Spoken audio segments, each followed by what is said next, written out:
우리 할렐루야 샬롬 하고 인사합니다. 할렐루야 샬롬 샬롬 샬롬 샬롬 샬롬. 하나님 사랑합니다. 여러분 주 안에서 사랑합니다. 오늘 시편 121편 1절에서 8절 그리고 히브리서 11장 13, 4절.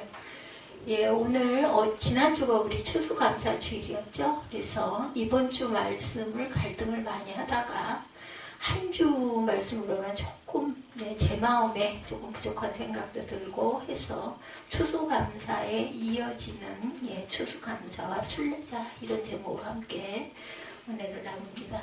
히브리서 11장 13절에 말씀하시죠. 이 사람들은 다 믿음을 따라 죽었으며 약속을 받지 못하였으되 그것들을 멀리서 그들이 이같이 말하는 것은 뭐라 그래? 14절에 자기들이 본향 찾는 자임을 나타냅니다. 예, 이번 주는 대림 첫 주입니다. 대림이 무슨 주일인지 아시죠? 4주 동안 예수 그리스도의 오심을 기다리는 주일 첫 주. 4주가 지나고 나서 성탄절. 근데 요번 달에는 성탄절이 주일이더라고요. 그래서 성탄 예배를 따로 드리지 않고 그냥 주일날 예배를 드리면 되는구나. 제가 살펴봤습니다. 추수감사에 대한 말씀들이 많아요. 성경에. 그런데 오늘의 추수감사 주일 말씀은 아메리카 시대륙을 찾아간 청교도에 관련해서 있는 절기는 다 아시잖아요. 예, 그렇지만 당시의 청교도들은 영국의 성공의 입장에서 보면 분리주의자들, 요즘으로 보면은 이단이다 이렇게 얘기할 그런 분들이었어요. 국교인 성경회로부터 분리해 나가서 올바른 신앙을 추구했던 사람들이라는 의미에서 분리주의다 이렇게 말하는 거죠. 근데 그렇게 분리해간 그들이 곧바로 신대륙을 발견하고 간 것은 아니에요. 그들은 일단 네덜란드로 갑니다. 네덜란드 가보셨죠? 그리고 생긴 게 그 장화 모양으로 그렇게 생겼어요. 그죠? 근데 그 나라 가니까 정말 그런 장화들 신은 사람들이 많더라고요. 당시에 네덜란드는 종교개혁자 칼빈의 입장을 따르면 올바른 신앙을 추구하는 듯이 보였어요. 그런데 네덜란드에서도 바람직한 신앙생활을 하기가 어려웠습니다. 이들이 건너갔을 때. 그래서 진정한 새로운 시작을 위해서 다시 신대륙을 향해 항해하게 됩니다. 영국을 떠나고 또 네덜란드를 떠나서 신대륙을 가는 모든 과정에서 그들을 이끌었던 지도자가 한 명 있었는데 그 이름이 윌리엄 브래드포드였습니다. 윌리엄 브래드포드는 전문적인 학자는 아니었어요. 그런데 독학으로 열심히 성경과 신학을 공부했고 또 역사를 공부했던 아주 성실한 지도자였습니다. 그 당시에 관련해서 그가 남긴 역사 기록에 이런 내용이 있습니다. 넓은 바다, 고난의 바다를 지난 후에 우리는 환영해주는 사람이 없고 쉴만한 집도 없는 새로운 땅에 도착하게 되었다. 그 땅의 겨울은 잔인하게 말지 추웠고 날카로운 눈보라가 휘몰아쳐 왔다. 그런 땅에 상륙한 우리들의 눈에는 두려움이 가득했다. 안 그렇겠어요? 여러분들 한번 상상을 해보세요. 저 같으면 울었을 것 같아요. 추워가지고. 우리가 상륙한 땅은 거칠고 황량한 모습이었다. 영국의 국교로부터 분리해 나갈 때 오랜 기다림과 오죽 많은 기도를 했겠어요? 오죽 대단한 각오, 죽으면 죽으리라 각오를 했기 때문에 떠나갔죠. 그리고 고통이 있었어요. 네덜란드로 가서 또 다른 실망과 좌절이 있었을 겁니다. 그래서 신대륙을 다시 찾아 나섰는데 정말 거칠고 황량했던 나중에 살아남은 자가 그죠? 반도 안 돼 3분의 1, 40몇 명이 살아남았죠? 그렇게 신대륙을 찾아간 그들에 대해서 순례자 조상이다 이렇게 부릅니다. 그 순례자에 대한 성경적인 말씀을 같이 드리면서 오늘 추수감사 메시지 함께 은혜 받기를 원합니다. 코로나 사태로 인해서 꽤 오랫동안 여행하기가 어려웠죠. 우선 그 여행에 대해서 우리 한번 생각해 봅니다. 여행하면은 왠지 뭐라고 아주 정적이고 뭔가 가슴이 두근두근하고 또 뭔가 무엇이 기다리고 있을까 하는 그러한 소망도 있고 제가 여행을 참 하고 싶은데 못하고 있습니다. 지금. 여행이라는 것은 왠지 가슴이 설레고 어린 날처럼 그랬습니다. 어디론가 떠나고 돌아오고 가고 오고 하는 그 자체 그것을 되게 여행이다 이렇게 얘기하죠. 근데 그 여행도요 가는 길이 그렇게 아주 즐겁고 기쁘고 막 감격스럽고 이렇지만은 않아요. 여러분 많이 가보셨겠지만 때로는 지루하기도 하고, 그죠? 피곤하기도 하고, 졸리기도 하고, 아유, 내가 왜 왔나. 집에서 편안하게 하루 쉴 걸, 이런 생각도 드는데, 제가 느낀 거는요, 순간 찰나입니다. 어느 순간, 어느 찰나에 어떤 모습을 볼 때, 뭐 산천초목을 보거나, 아니면 떠오르는 태양을 바라보거나, 아니면 뭐 정말 아름다운 바다, 물결, 뭐 반짝이는 물결, 아니면 뭐 단풍의 모습, 뭐 지형, 이렇게 돌아가면서 어느 순간과 찰나가 정말 기쁘죠. 설레고, 그리고 그것이 눈에 담기고, 아니면 뭐, 그죠. 요즘에는 아주 뭐 사진기들이 좋잖아요. 휴대폰에 이렇게 뭐 담기도 하지만, 그것보다는 저는 마음의 눈으로 바라보고 기억을 합니다. 그래서 그것이 참 가고 싶은 거예요. 마음에 담겼던 그것들이 그리운 곳이죠. 어떤 목적으로 왜 여행을 하는가에 따라서 여행은 성격을 달리합니다. 특별한 목표 없이 그냥 돌아다니는 여행자는 방랑자에 가깝죠. 예, 그리고 또한 어떤 목표인가 또한 무슨 성격인가에 따라서 구분이 될 수 있어요. 순례자. 자신의 있는 어떤 목표를 향해 여행을 하고 있긴 한데 여행의 진정한 의도가 지상의 목표를 넘어선 것이라면 그런 여행에 대해서는 순례다 이렇게 얘기를 합니다. 지상의 목표를 넘어선 그러한 무리들, 순례자라고 얘기하죠. 청교도들이 신대륙에 상륙하고 얼마 후에 미국 보스턴에서 열린 기념 행사에서 순례자 조사일이라는 필그림 파더스, 필그림 하우스가 그 이동훈 목사님, 그곳 가보셨죠? 가봤던 것 같은데요. 2000인가요? 그거 좀 들어가가지고. 여기 필그림 하우스가 있고 예수님의 그 고난의 길들을 만들어 놓으셨죠. 그래서 필그림 파더스라는 말을 사용하기 시작을 한 게 이때였다고 합니다. 순례자의 조사. 신대륙을 찾아간 그들의 여행이 신대륙이라는 땅 그 자체를 목표한 것이었다면 그들의 여행은 나그네 여행에 불과했을 것입니다.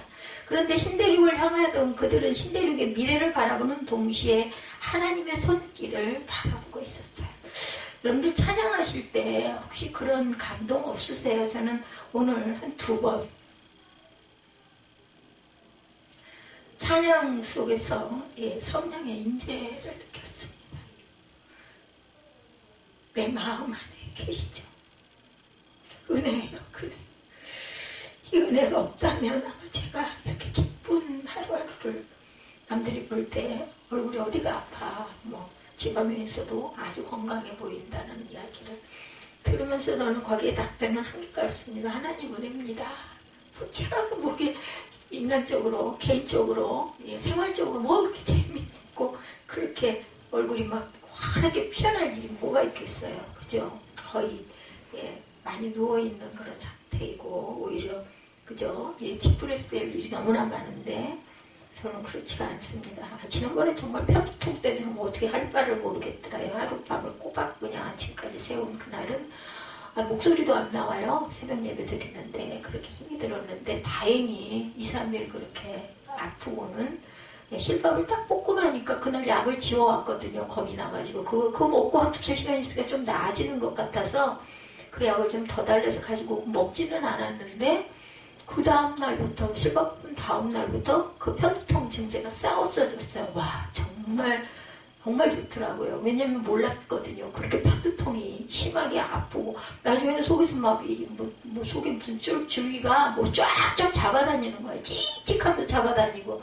그렇게 힘들어서 누워도 안 되고 앉아도 안 되고 옆으로 누워도 안 되고 심지어는 수영을 하는데도 땡겨요. 속에서 쫙쫙 잡아다니는 게 어떻게 방법이 없었어요. 근데 정말 이렇게 편해지니까 얼마나 감사하고 여러분들 큰 병만 병 아니에요. 저는 그렇게 생각을 했는데 나는 중증 수술을 했으니까 대단하다 생각을 했는데 아니요. 절대 아니에요.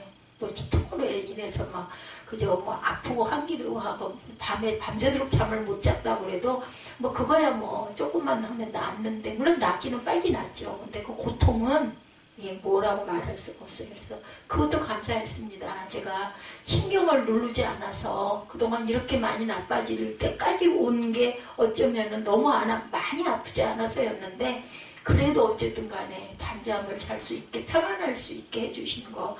그 병원에서 과장님도 그랬잖아요. 아주 정말 다행이라고 막 너무 기뻐했어요. 그분이 그러면서 내려앉았는데 지금도 잊히지가 않아요. 탑병원에 계신 그 과장님. 아주 잘 내려앉았다고 하고 그러면서 웃으면서 이게 뭐 남 아픈데 잘했다 소리 하는 게 말이 아닌데 본인이 볼 때는 어떻게 이럴 수가 없을 정도로 그냥 그대로 내려앉았기 때문에 신경이 다쳐지지 않았다라고 얘기.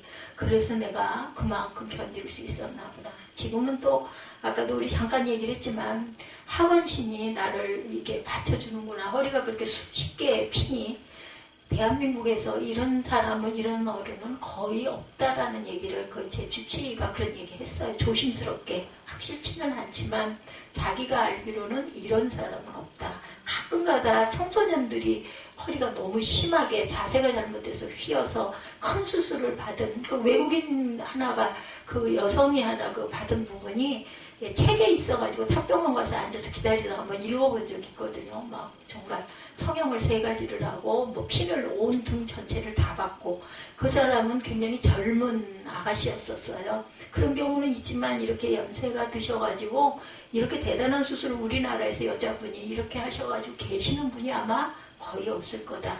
근데 정말 감사한 건 제 하반신이 좀 튼튼해요. 제가 느끼기에도 허리 아랫부분들이 튼튼해서 그나마 버텨주고 살이 절대로 빠지면 안 되겠다. 어디살, 뱃살. 제가 그걸 느껴요. 예, 약간 배가 조금 나오니까 이렇게 딱 받치는 힘이 생기는 것 같아서 절대로 빠지지 말아라고. 윗배는 나오면 안 됩니다. 여러분들 건강에 나빠서. 그래 이게 경험을 해보지 않으면 이렇게 감사한 마음, 제가 턱두통이 없었더라면 땡기는 그게 없었더라면 그걸 어떻게 알았겠어요. 와, 그게 편해지니까 정말 쉬운 얘기를 살 것 같다 이런 생각이 들고 막 너무 기쁜 거예요. 너무 기쁜 거, 안 아픈 거, 그거 딴 데는 뭐 다 똑같이 아픈데도 이렇게 우리가 정말 경험해보지 않으면 모르는 것들을 경험을 통해서 감사가 자꾸 나오는 거죠.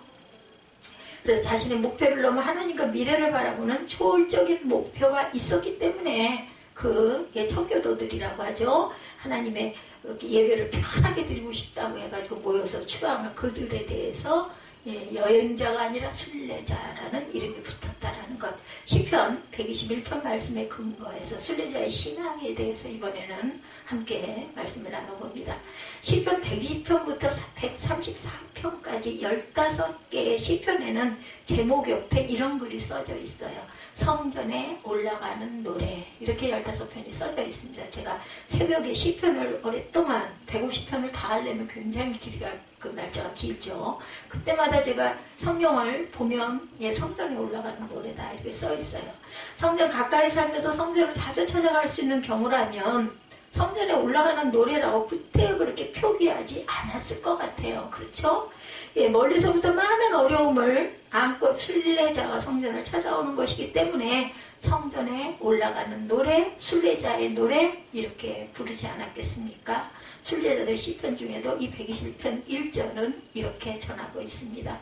내가 산을 향하여 눈을 들기라. 우리 찬양으로 많이 부르죠. 이따 우리 예배 끝날 무렵에 한번 꼭 같이 합창하십시다. 나의 도움이 어디서 올까? 나의 도움은 천지를 지으신 야훼께서로다. 여러분들 찬양하실 때 우리 성경 많이 못 읽잖아요.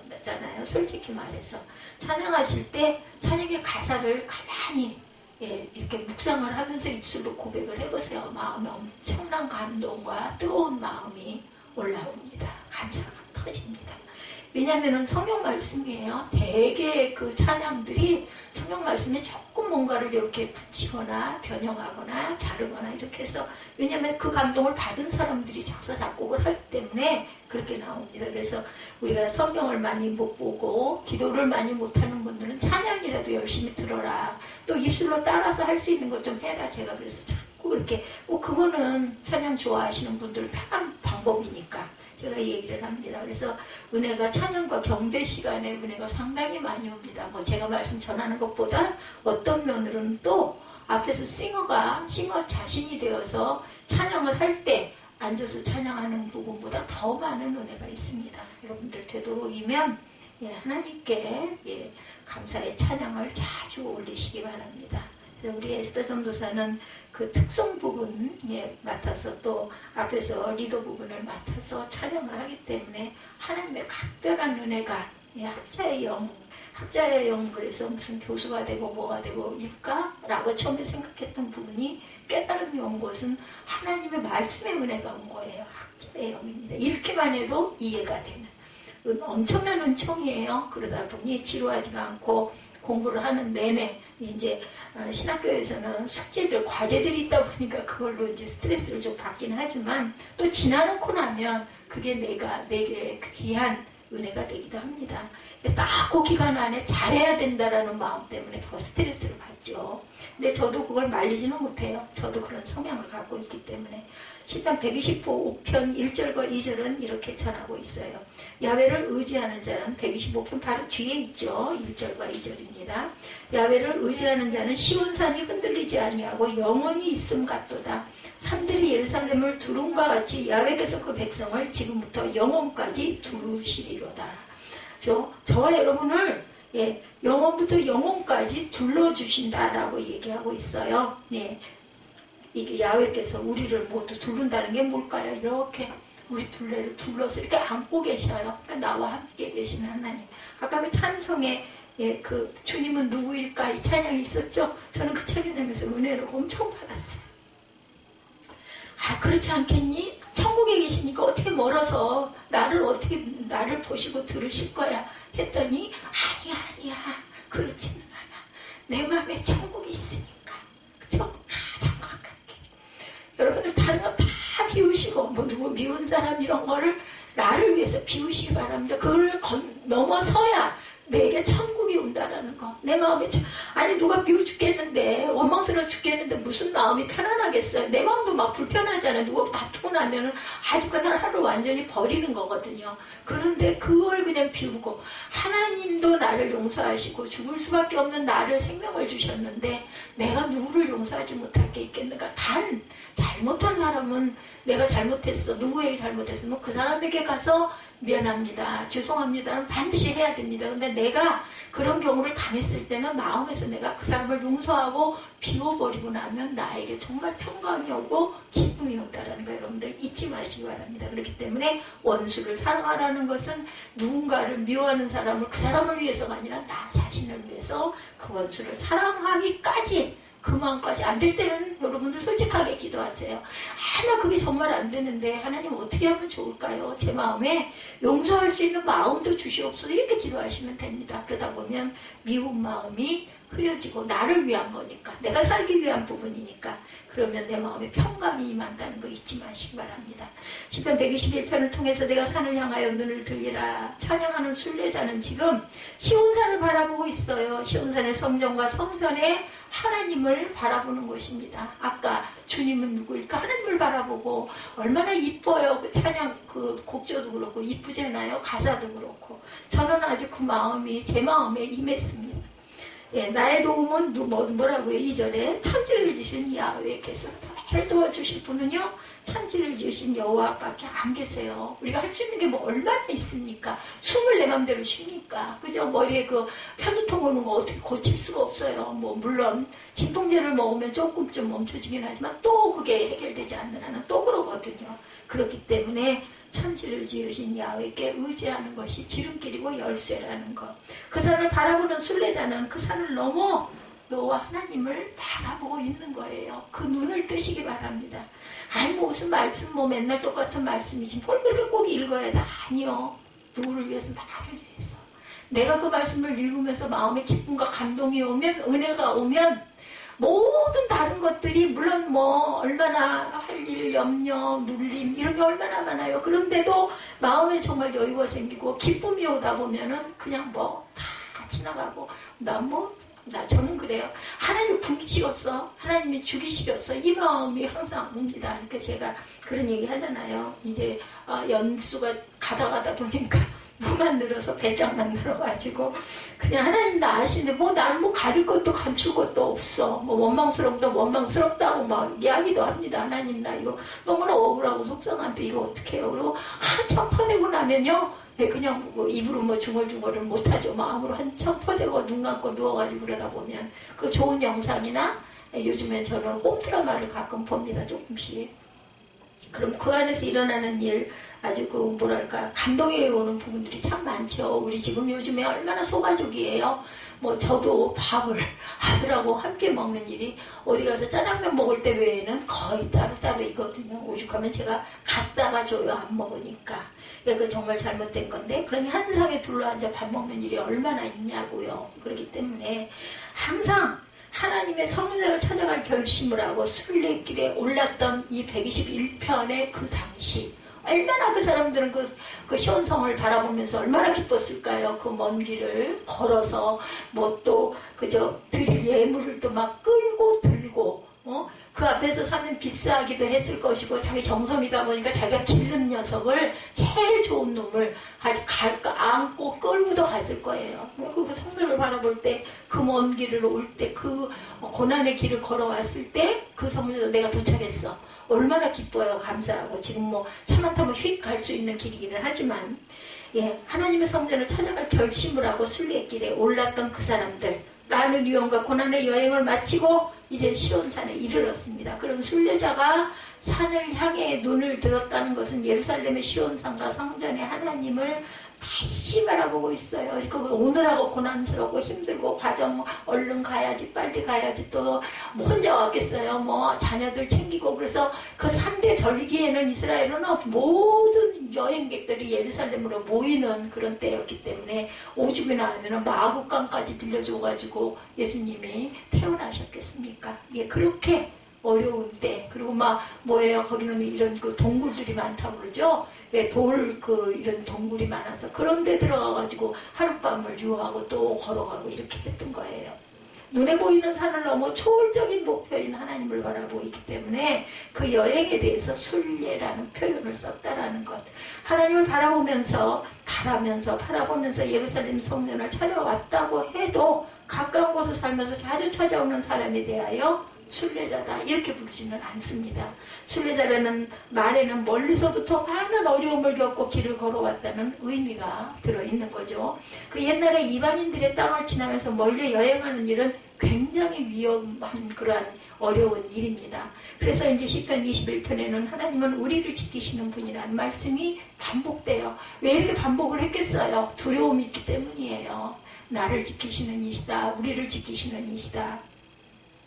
시편의 3절, 4절, 5절에도 지키시는 이라는 표현이 그대로 반복이 됩니다. 시편 121편 3절, 4절, 5절. 야훼께서 너를 실족하지 아니하게 하시며 너를 지키시는 이가 졸지 아니하시리로다. 4절에 이스라엘을 지키시는 이는 졸지도 아니하시고 주무시지도 아니하시리로다. 야훼는 너를 지키시는 이시라. 야훼께서 내 오른쪽에서 내 그늘이 되시나니.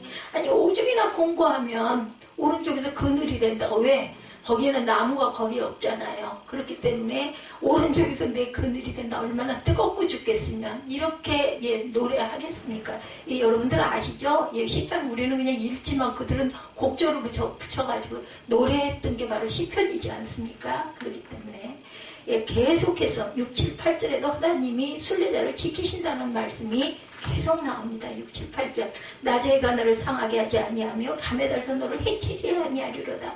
여호와께서 너를 지켜 모든 환난을 면하게 하시며 또 내 영혼을 지키시리로다. 여호와께서 너의 출입을 지금부터 영혼까지 지키시리로다. 8절까지 아마 한 7, 8번 반복이 되지 않습니까? 이렇게 지키시는 분.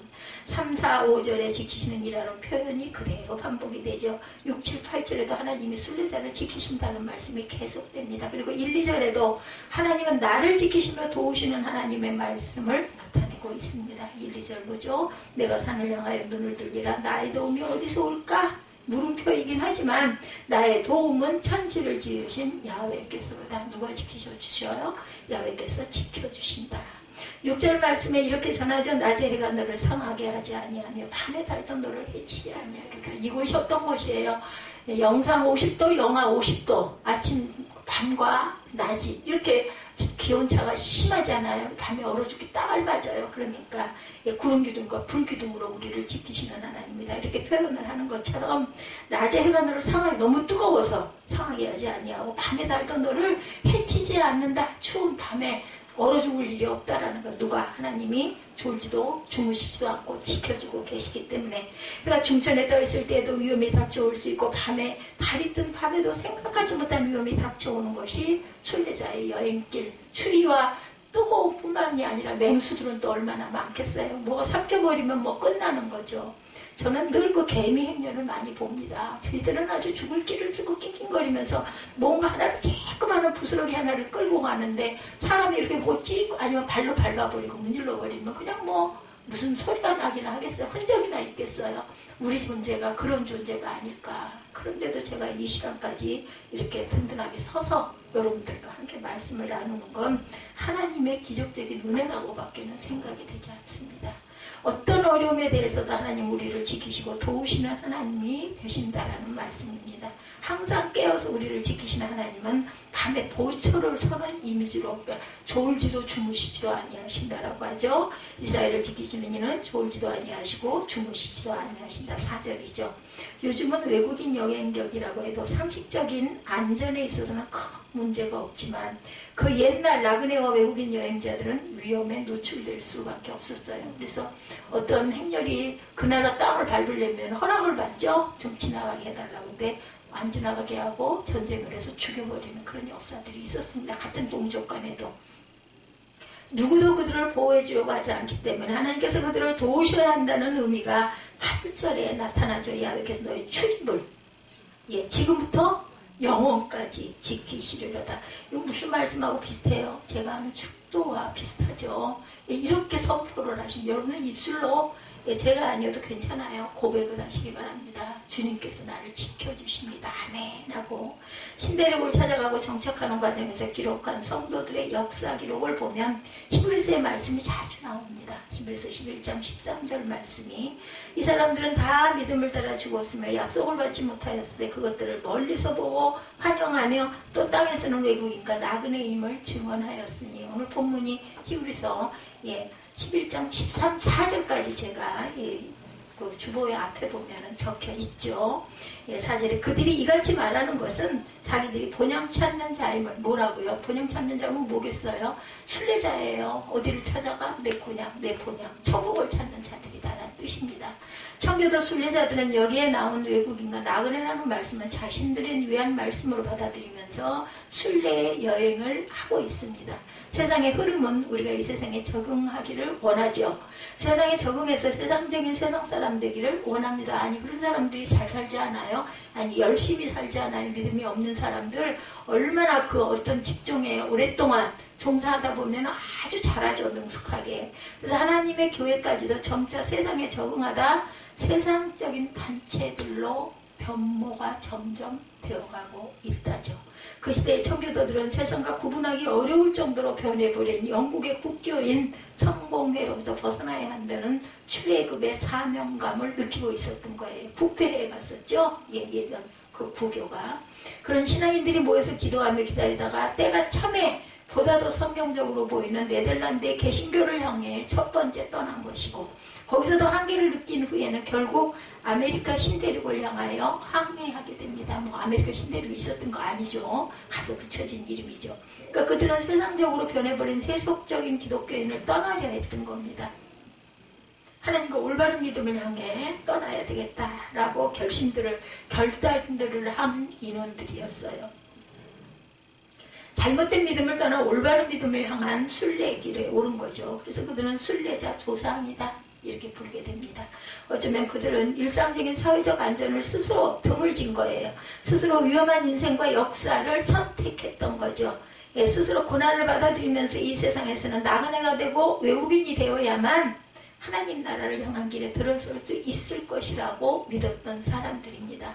이 세상이 누구보다 더 안전한 세상의 목표를 바라본 것이 아니라 이 세상을 넘어서는 목표인 하나님을 바라보았다라는 말씀이에요. 여러분께서는 쇼펜하우라는 철학자 이름 들어보셨죠? 쇼펜하우어. 쇼펜하우어가 기독교 유럽의 19세기에 대해서 이렇게 말합니다. 19세기는 종교가 거의 다 죽어버린 시대다 이렇게 말합니다. 19세기 유럽에서 교회와 신앙의 영향력이 사라져버렸다는 의미에서 그런 표현을 쓴 거죠. 그게 무슨 의미인지 말씀드리면서 말씀을 마치게 합니다.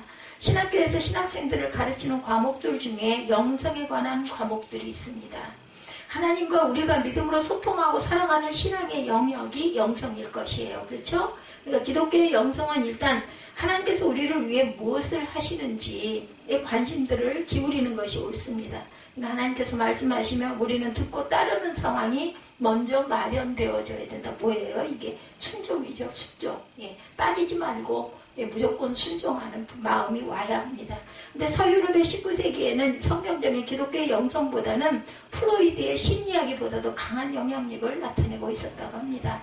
성경적인 신학과 윤리보다는 무신론의 사회학이 강하게 부각이 되었어요. 그런 동안에 교회와 성경의 가르침은 뒷걸음을 칠 수 없었던 것이 19세기 유럽의 전반적인 모습이었고, 프로이드의 심리학이나 마르크스의 사회학과 비슷한 점들이 있습니다. 심리학이 인간의 경험과 실험 관찰에 근거한 증거의 논리를 제시하면서 그것을 학문적인 진리다 이렇게 가르쳤어요. 인간의 경험, 관찰, 증거, 논리 이런 것을 제시할 수 없다면 학문적인 진리가 될 수 없다라고 주장한 거죠. 그런 논리를 따른다면, 그렇다면 선지자와 사도를 통해 하나님께서 주신 성경 말씀은 학문이나 진리가 될 수 없다고 주장하게 되겠죠? 예, 반대로 성경은 하나님의 말씀으로 받아들인다 해도 과학적으로 논리적으로 증명할 수 없는 기적이 관련된 말씀들에 대해서는 받아들이기가 어렵게 된다. 요즘 청소년들 그런 얘기 하지 않아요? 그런 게 어딨어. 예, 하나님이 하셔야 돼. 하나님이 하실 거야. 우리 보호해 주실 거야. 그러면 우리 사무엘도 그걸로는 안 되거든. 이러거든요. 나는 된다고 믿어. 너도 그 마음이 들기를 바란다. 저는 이렇게 얘기합니다. 과학적으로 증명하기 어려운 성경 이야기는 뒷전으로 자꾸 밀려나가게 되죠. 마리아가 성령으로 잉태했다는 이야기, 예수께서 500명 5,000명을 먹이신 이야기, 십자가에 죽으신 예수님께서 사흘 만에 부활하신 이야기, 이건 못 믿겠다라는 거예요. 그런 기적에 해당하는 이야기들은 모두 다 꾸며낸 이야기들이다. 교회와 제도를 세우려면 종교인들의 종교심이 만들어둔 이야기들이다. 그런 맥락에서 하나님의 계시와 기적은 기독교 유럽에서 쫓겨나게 된 셈이 됩니다. 그런 백성들에 대해서 이사야 65장 2절을 통해 하나님께서 벌써 이미 구약에 말씀하셨어요. 자기 생각을 따라 옳지 않은 길을 걸어가는 패역한 백성이다. 이렇게 증거하고 있습니다. 65장 2절 찾아보시기 바랍니다. 하나님께서 그 백성이 패역하다고 말씀하신 결정적인 이유는 자기 생각을 따라, 예, 말씀에 있죠. 자기 생각에 따라 옳지 않은 길을 걸어가는 패역한 백성. 예. 하나님 보시기에 패역한 길이 되고 마는 거예요. 그런 인간들이. 예. 하나님에 대하여 많이 생각하고 말하고 글을 쓴다 해도 그것이 인간들의 생각이라면, 그래서 우리가 전하는 자나 듣는 자나 아니면은 그죠? 예, 책을 쓰시는 뭐 학자들이나 정말 조심해야 됩니다. 내 생각이 하나의 진리인 것처럼 절대로 말해서는 안 돼요. 그러니까 인간의 생각으로부터 돌아서는 일이 먼저 일어나야 한다. 내 생각이 아닌 하나님의 생각 어디에 있어요? 성경에 있잖아요. 그죠? 그 길잡이가 안 되는 것을 제가 길잡이를 여러분들 해드리는 것 뿐입니다. 그 말씀 속에서 아 그렇구나 깨달음이 오면 나중에 또 한번 그 성경의 고장을 찾아서 읽어보시면서 묵상하면서, 그래서 저희가 예배 끝난 다음에 오늘 그 했던 말씀을 다시 한번 묵상을 하고 기도하는 시간을, 왜냐하면 돌아가서는 그게 안 되거든요. 그렇기 때문에 제가 하는 겁니다. 대한민국의 많은 서점에 기독교 서적이 엄청나게 많은데도 하나님의 능력이나 기적은 자취를 감춰버린 그런 기독교가 요즘의 기독교가 되고, 왜냐하면 안 팔리니까. 그죠? 예, 서점에서는. 그러니까 우리의 시대는 새로운 순례자를 필요로 하는 시대라는 생각까지 듭니다. 하나님께 대한 인간의 생각과 학문과 논리로부터 돌아서서 하나님의 말씀을 듣고자 하는 영혼의 순례자가 필요하게 된 것이죠. 멀리 떠나지 않고 여기에 그대로 앉아있다 해도 하나님에 대하여 생각했던 나의 인간적인 마음이 하나님의 생각을 따르기 위하여 하나님의 말씀을 듣고자 한다면 바로 여기서부터 우리의 말씀의 순례 여행, 영혼의 순례 여행은 시작이 되는 것이라는 것 잊지 마시기 바랍니다. 그런 순례 여행이 여러분들의 마음에서부터 시작되기를 주님의 이름으로 축복합니다. 그런 순례를 바라는 여러분들의 마음을 추수감사의 마지막 11월 마지막 주, 우리 셋째 주, 넷째 주, 아마 작년에는요 1, 2, 3, 4주를 감사의 말씀으로 제가 말씀을 증거한 것 같아요. 근데 1, 2주가 다른 말씀들에 마무리를 해야 되는 부분이 있어가지고 뭐 그 안에도 감사가 있으니까 이렇게 왔는데, 마지막 주는 이렇게 말씀을 증거해야겠다 해서 이 말씀을 택하는데 이거 바뀌었어요. 그래가지고 주보가 2가지가 나와서 그걸 헤매기도 했습니다. 이런 순례를 바라는 여러분들의 마음에 추수감사의 첫 열매로 영혼의 순례를 하시는 저와 여러분의 시발점들이 되시기를 주님의 이름으로 축복합니다.